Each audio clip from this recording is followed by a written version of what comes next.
I do, on the one hand, want to represent Black women and hold up an image of, Black women in success in the medical field. And yet one day I hope that my Blackness is totally irrelevant and that UCLA doesn't even need to count me as a Black person because it just is so irrelevant to the picture.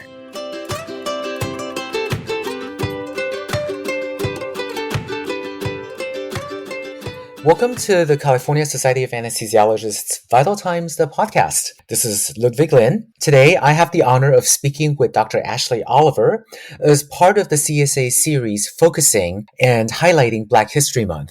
Dr. Oliver is currently a cardiac anesthesia fellow at UCLA. She actually was in a PhD program for film studies at UC Berkeley, having received a master's in it, but then changed career directions, did a post-baccalaureate, and went into medicine. She went to medical school at Columbia, then did an anesthesia residency at UCSF, and is now at UCLA for her one-year cardiac anesthesia fellowship.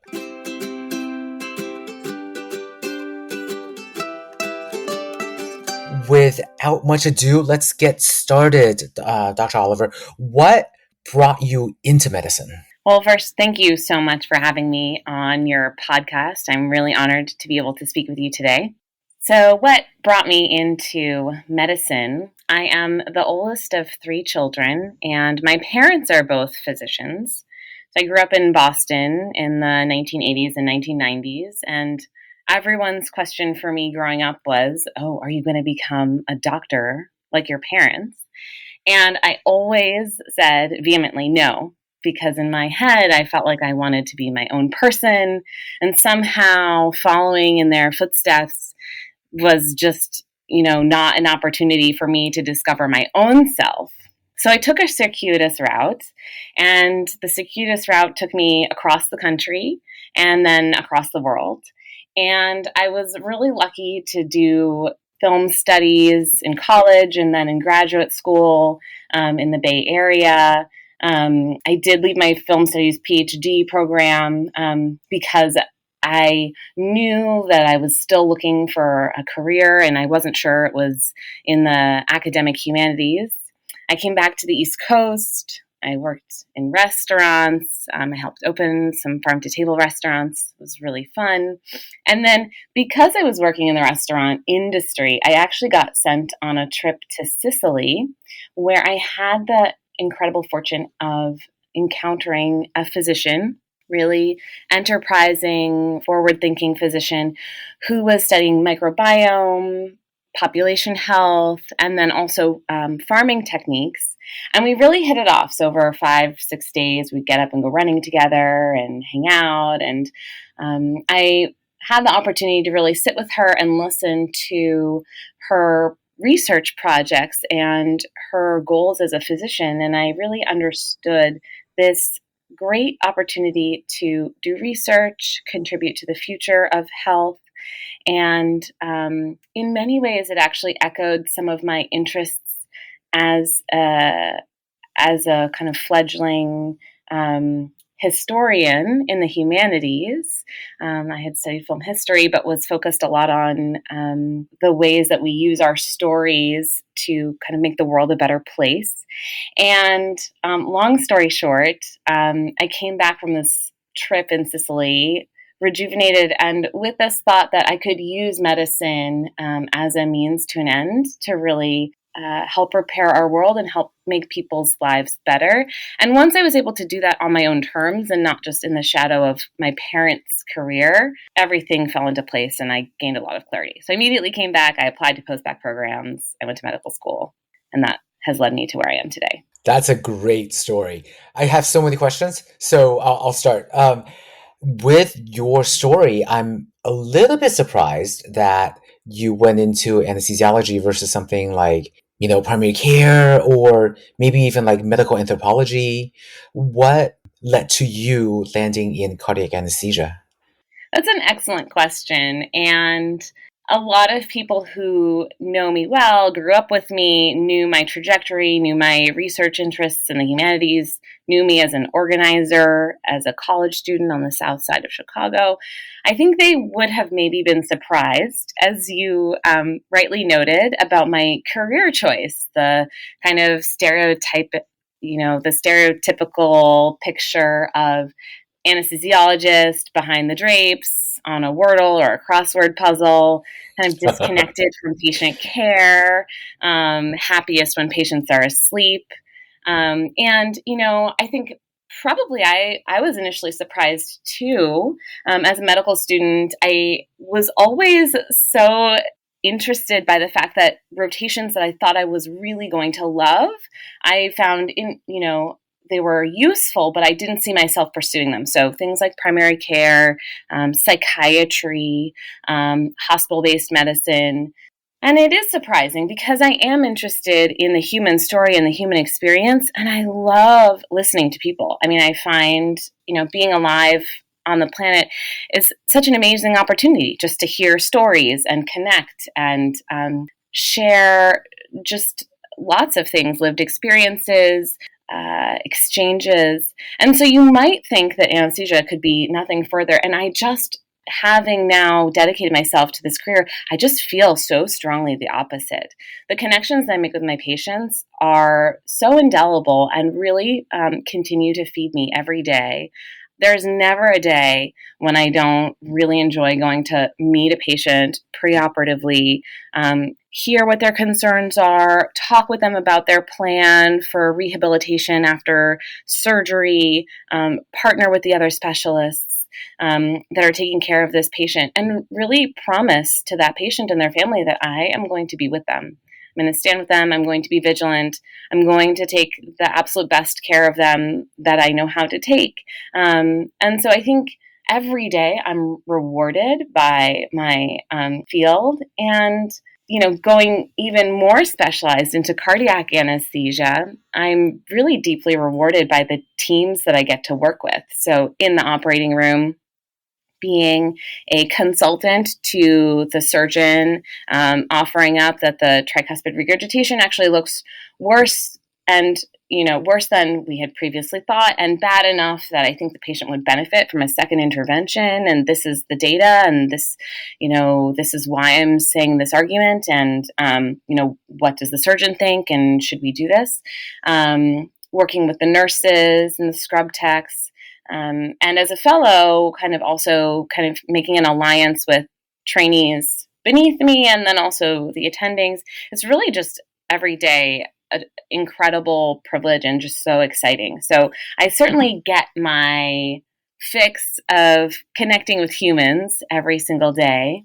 And even more than this, I will just make one small plug for the fact that I really fundamentally believe that if we are going to say that we are dedicated to the eradication of health disparities, which I think we really are as a field and as a group of physicians, we absolutely need all types of physicians in kind of the rainbow of care that we can provide. So we do need certainly psychiatrists and primary care doctors who are of color, but we also need cardiac anesthesiologists who are underrepresented in medicine, and who are women. And so I actually really am dedicated to my post in cardiac anesthesia to forward a goal that so many of us share to improve the health conditions of Americans.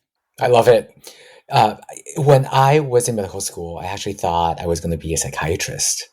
And I loved my third year rotation anesthesia. I was like, what is this? Everybody is having so much fun. And I did a fourth year rotation in anesthesia, and I was the one starting the IV. And one day I was really honestly just trying to distract the patient from like my very bad, IV skills. And I started talking to them, getting their story and asking them how they felt, and they burst into tears. And I realized, wow, however many minutes I have of interaction with this patient, it's essential, and you can make such a big difference. So I completely agree with you. And I also feel like you just said, talent is talent. So, talent comes in many different skin colors, genders, height, and it's good to have that representation. So I totally get what you're saying. I'm going to pivot a little bit and ask you about how you feel in terms of continuing your parents' profession, they both sounded like they had very challenging paths into medicine. Um, do you feel like you're honoring certain aspects of that, certain values that they had instilled in you? Let's explore that a little bit. Oh, thank you for that really exceptional question. I absolutely feel like I'm honoring my parents by my work every day. And I think it's really important to do so and to acknowledge the legacies that they've left for me, and the particular struggles that they inherited, some of which I share, and then some of which, because of work that they did and people of their generations did, I don't have to do, and I'm so grateful for that work. So my mother is a Jewish American woman. She grew up in New York. Her father was a dentist, and her mother was a school teacher, but stayed home to take care of the children. And my mother went to college and graduated in the 1970s and really wanted to go to medical school. At the time, as you can imagine, there was not a strong appetite to admit women into medical school. And the prevailing thought was that if you gave a spot away to a woman, you would eventually lose a doctor later when she went off to have her own children. My mother was one of three, and she actually lost her younger brother to osteosarcoma when he was an adolescent. And I think the combination of that really devastating loss, and then also her knowledge of the kind of care that her father, a dentist and periodontist, provided to so many people, really propelled her to persevere and to fight for a career to take care of others and to try to prevent others from having devastating illness. And so she's somebody who had to apply to medical school many times over.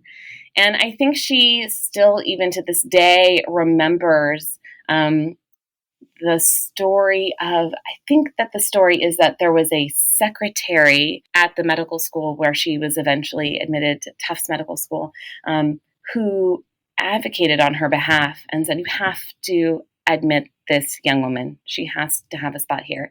And my mother reports knowing her name and still remembering her, and really honors this secretary with the fact that she was able to go to medical school. She did go to medical school. She became a child psychiatrist. She's had a long career. She's still working. She worked all through having kids. She never took time off. I mean, well, we could talk about that too, but wow, she's a strong person. She worked all through, raising us. She met my father there, and mentioning my father, he also had some of his own hills to climb to achieve the privilege of taking care of others as a physician.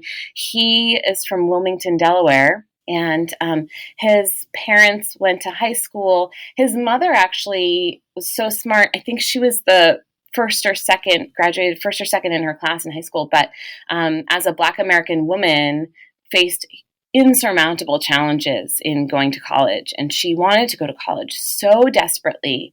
And I think that she was even admitted to a small college in Connecticut. And the college found out that she was Black American. And I think she, her family was not going to be able to afford to send her to college, but she'd gotten a small scholarship.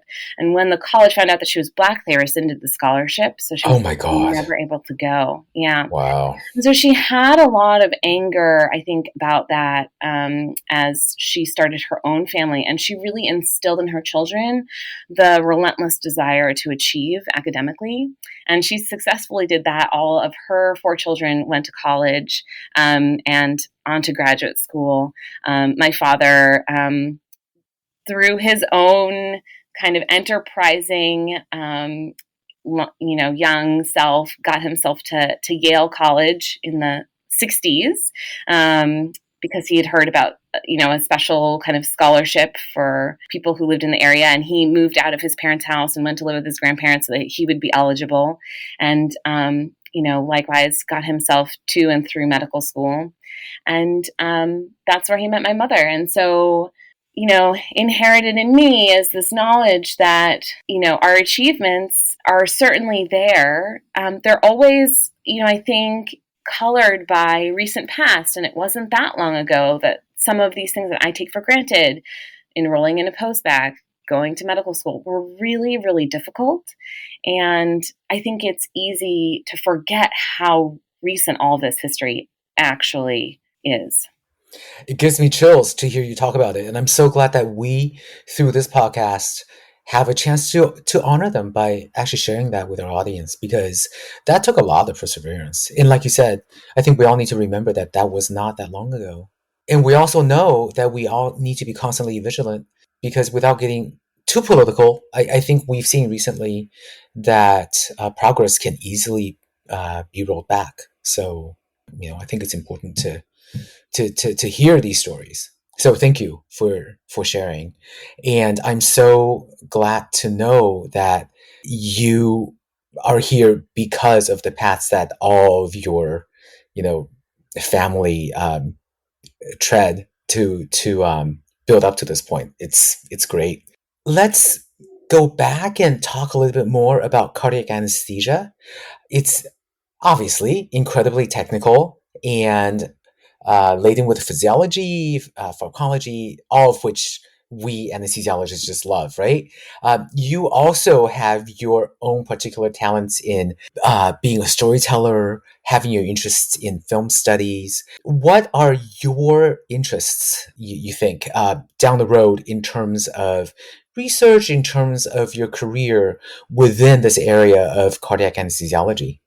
Yeah, it's a great question. So within cardiac anesthesia, I think we are just emerging into a very exciting time. And I say that because one, just for disclosure, I'm on a diversity, equity, inclusion committee at the Society of Cardiovascular Anesthesiologists. And this is a new committee that was launched in 2021. So we're a little over 18 months old, closer to the 2-year mark. And our mission is really to partner across cardiac anesthesiology and then even beyond to minimize health disparities. And it's such an exciting time because, as you know, there are significant health disparities along racial and socioeconomic lines in this country. And cardiovascular disease is unfortunately overwhelmingly prevalent kind of disease and disease processes. And we just have such an opportunity to, I think, make grounds in narrowing health disparities. Historically, a lot of this work has been done by cardiologists, and I think there's increasing understanding that not only interventionalists, but cardiac surgeons and honestly, as anesthesiologists with such an expertise on the expanding the perioperative home and partnering across disciplines and being consultants that can really translate for patients and their families risk and also mitigating risk and thinking about what optimal care plans can and should be. I think we just have such an incredible opportunity to do very informative work. So my research at this time is looking mostly at the demographics of cardiac anesthesiologists, and I'm doing that in partnership with the research committee at the SCA and with the DEI committee at the SCA.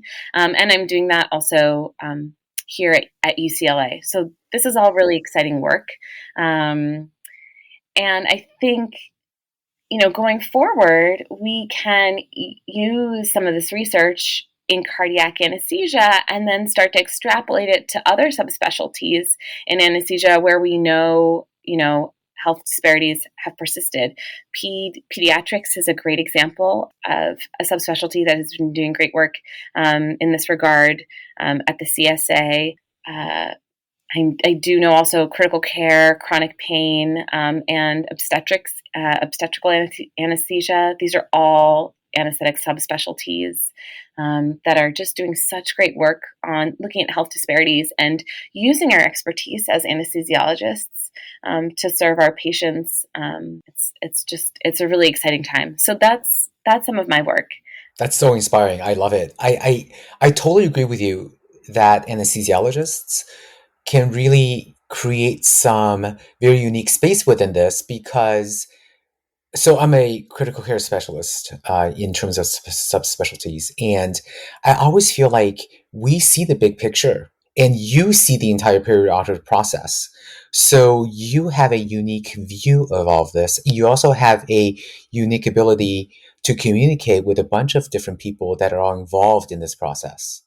In addition, you have the ability to just communicate because of, your own academic history. So I love it. I think you're in a unique position, and just because it hasn't done before, well, hey, your whole family is, a tradition of groundbreaking. So create your space. I think it's great. Thank you. So yeah, so let's go on. I wanted to also gauge how you feel about me asking you to sit down for this interview about Black History Month because I kind of think, okay, is this okay? Is this not okay? Do you actually want to be singled out for something that is not particularly having to do with your, professional work, or is that actually not true?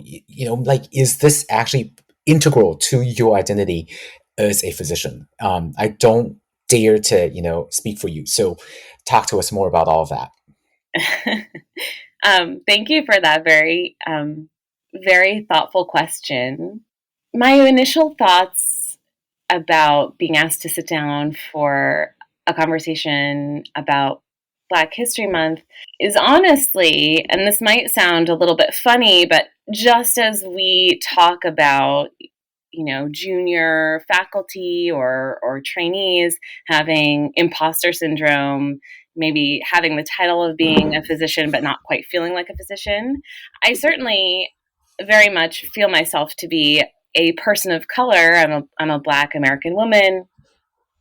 And I will say, despite the fact that I carry this identity and I carry it very proudly, I don't feel that I can really speak for all physicians of color, all Black American women, all Black women doctors. And so allowing for a space of intersectionality and saying, well, there are lots of experiences in this country. And just as not all, say, white male experiences are the same, so can be said for experiences of non-white physicians. And so it's a great question because I think it gets at what can we do in this space, acknowledging this. And I do think that it is important to sit down and talk about Black history. I'm honored to be invited to talk in this space. I don't imagine myself to have all the answers or to have a comprehensive viewpoint. I certainly have my own viewpoints and then the viewpoints that I've gathered by hearing other people's stories, by some of the research that I've done, and by listening to other lived experiences. But I think if there's one message that I could put out in this space, it's that Black History Month is an annual opportunity to look back on, from varying perspectives, what could be called either a long history of racial tension in this country and a long history of attempts at racial reconciliation. Because the truth of the matter is that both of these processes have been going on for as long as we've had racial difference as a concept in this country. So I think that to me is the value of this space. And I'm, again, so grateful to be invited into this space to offer this up. I think if we can move ourselves to have a curious and inquisitive lens every year in Black History Month, it will, I think, go a long way towards moving the needle towards racial reconciliation. Because the truth of the matter is that until there is no more racial difference, there will always also be racial tensions. And I think that part of Black History Month often can be celebratory, and not celebratory of many things, celebratory of the people who have made contributions to our field, to the country, to our cultures, and to people who had to persevere in kind of contexts of strife and strain. But I think it should also be a chance to see what can we be doing next, and how can our conversations move forward, and what do we need to do differently. So that's my hope, both for this space, but also for how we use the month going forward. Cool. That makes me want to ask you this question, which is, do you personally have some thoughts about what needs to happen next? That is a very, very challenging question. And it's a challenging question because, from my perspective, there are a lot of layers of what can we do next. I will say one of the things I think we need to commit to doing is just many ongoing conversations, and conversations like this between me and you, and then some conversations that will be very informal amongst colleagues in small groups, and then some conversations that will be and need to be very formalized, so at the level of organizations, whether they be hospitals or hospital systems.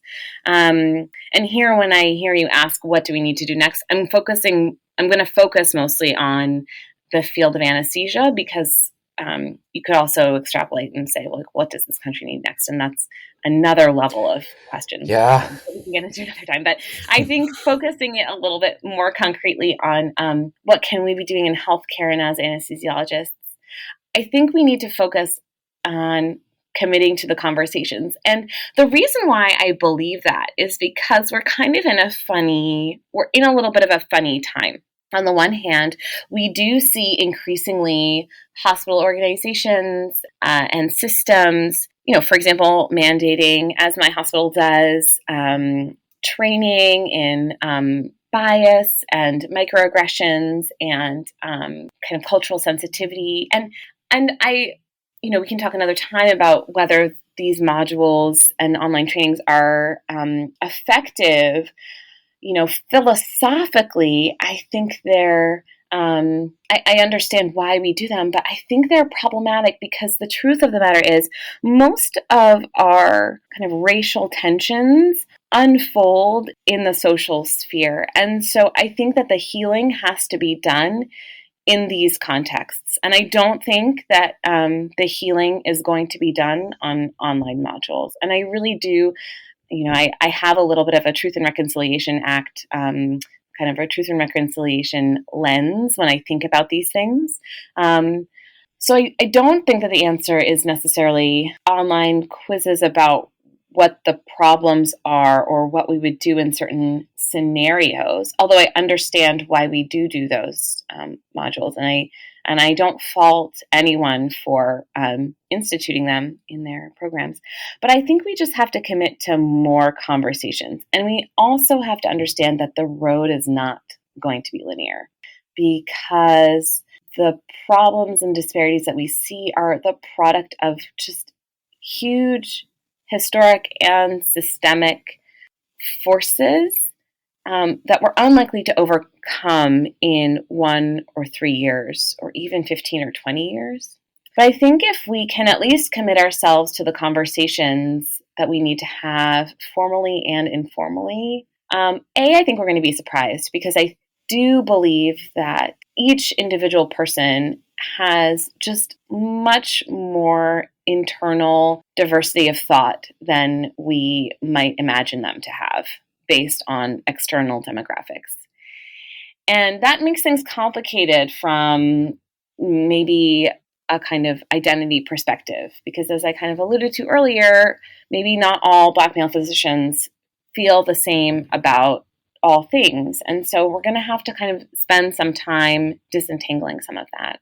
But I also think that if we can ultimately make space for all the conversations we do need to have, I think that we'll be able to move beyond kind of surface identity affiliations. And I really am hoping that in this future where our identities are so nuanced and available, that we cease to need to have an identity as only one or another category. I think this is where we can start to chip away at some of these health disparities.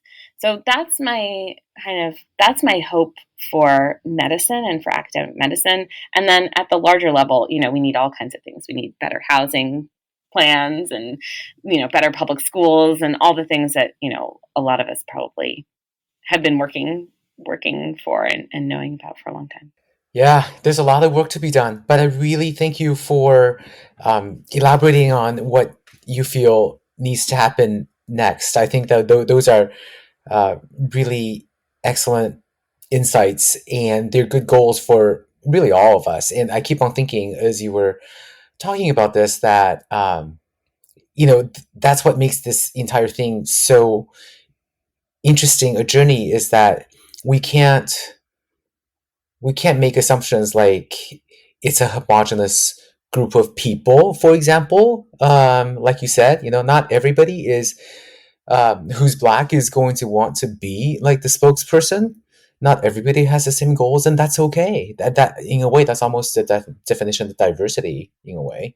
But at the same time, how do we all become comfortable, and how do we evolve and grow from underneath this long history and this weight of like the societal like memory of biases? Do you know what I'm saying, sort of? Absolutely. Yeah. So it's such a good question. And, the qualifier to my last answer is that, there's so many people who do incredible work, who are continuously thinking about what our next steps need to be. And so I don't in any way want to position myself as a kind of a core strategist in this. This is me more just imagining, if I were in a space where I was able to orchestrate the kind of the healing of, generations of trauma in this country, and in medicine, what would I call for? And I think, just, opening up spaces, kind of these ongoing conversations, and then doing a lot of the other things that people are already doing, creating committees of people who can look at hiring practices or recruitment practices, or thinking about how does our research, how can it be contributing to a future of, eradication of these disparities. And so there's probably an endless list, and that's also what's so exciting about this work, is that it is incredibly creative. And you could be dispirited maybe by how vast, how much work we have to do. But I think it's important also to approach with a spirit of really determination. So many people have made huge sacrifices, personal and otherwise, so that we can collectively get where we are. And I think we owe it to them to continue this work. So I'm honored to partner with many, many other people who have been doing this for a long time, in order to work together. Yes, agreed. And in a way, you're talking about honoring that history, and we're talking about Black History Month. So I think it actually kind of comes back together really nicely. Mm-hmm. I wanted to ask you as an individual, this question about how you feel about being in this world. I find it interesting in that your parents on paper are very establishment, and you're in a way kind of establishment too, right? Because you're from a two physician family. You're used to high academic standards as a matter of course. However, your father came from a family that hadn't gone to college, so it's an interesting intersection there. um, how do you personally feel about somebody with these ideals and social activism working in this quite establishment field as a cardiac anesthesiologist? That's a great question. I, like so many others, have also gone through my own development as an individual, and now as a physician. So as a college student, I did a lot of community organizing. I went to the University of Chicago.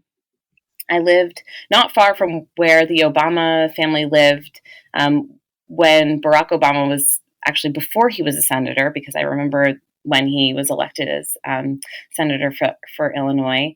And as a college student, I did a lot of community organizing, and I did a lot of organizing for tenants on the south side of Chicago. And for those who are familiar with the kind of history of Chicago, and then Chicago South Side, they would be, they'd be familiar with, a history of kind of eminent domain and gentrification, and a feeling of really an elite university marginalizing the kind of lived experiences of many Black Americans in close proximity. And so I did a lot of work learning from community activists and doing a lot of learning, about direct action and community organizing. By the time I had gotten to medical school, it was right around the time of the death of Trayvon Martin, and there was the first wave of white coats for Black Lives die-in, so 2013, 2014. And I was very involved in the organization of some of these die-ins at the medical school level. And it was an interesting experience because I was both at that time as a medical student, as you would understand, kind of within and then without, like learning how to be a doctor, not an MD yet, still feeling very kind of empowered to speak out against medical establishment. And as I've gone on, I have thought increasingly kind of about my own role and the way that I engage in, social activism and these types of things. And, the work that I do now is really different work than the work I was doing as a college student and as a medical student. And I focus a lot more of my time on thinking about the research that we can be doing in healthcare, the ways that we can narrow health disparities from kind of from within the borders of kind of where I live and work, which is cardiac ORs, cath lab. And so I've maybe strayed slightly from the initial question that you had asked, which is, how do you square kind of being in the establishment and also, kind of a little bit always wanting to push it further. And it's something that I think a lot about because a lot of my identity has been in this kind of hybrid space. So, I identify as a Black American woman, but I'm also Jewish and my mom is white. And so, technically I'm biracial. And so I've always had kind of, a foot in a couple of different spheres. And yes, I am the daughter of two physicians, and those physicians had to struggle to get to where they are.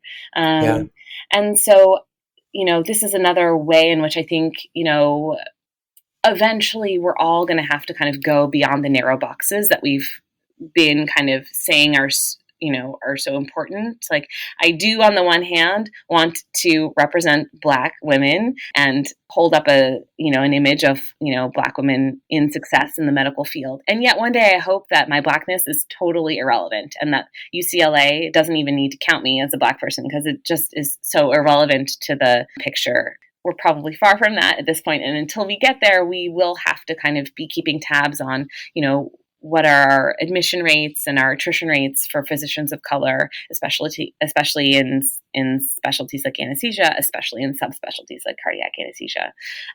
Yeah, I can totally see that. And in a way, you are still pushing for change. You're just pushing for change within this establishment type of paradigm. So, absolutely, strong work. I love it and I applaud it. Only because of the time constraint, I feel like we should bring this to a conclusion. But before we did that, I wanted to make sure that I asked you, do you have any additional thoughts or messages that you really want to impart to our audience? I don't have any other thoughts. I'm grateful for this time. I'm excited that we're all working, in this moment where we can have actually significant impact and change. There's just so much happening in medicine right now that's tremendously exciting.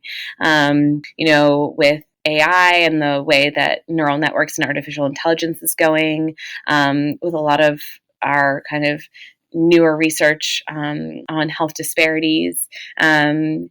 There's research to be done on, things like climate change and health. And there's just so much to do. So I'm very eager. I'm not positioning myself as an expert in these things, but I'm certainly excited to be an ally and a partner. And thank you so much for having me in this space. Oh my gosh, thank you for doing this. This is going to conclude this podcast for the CSA.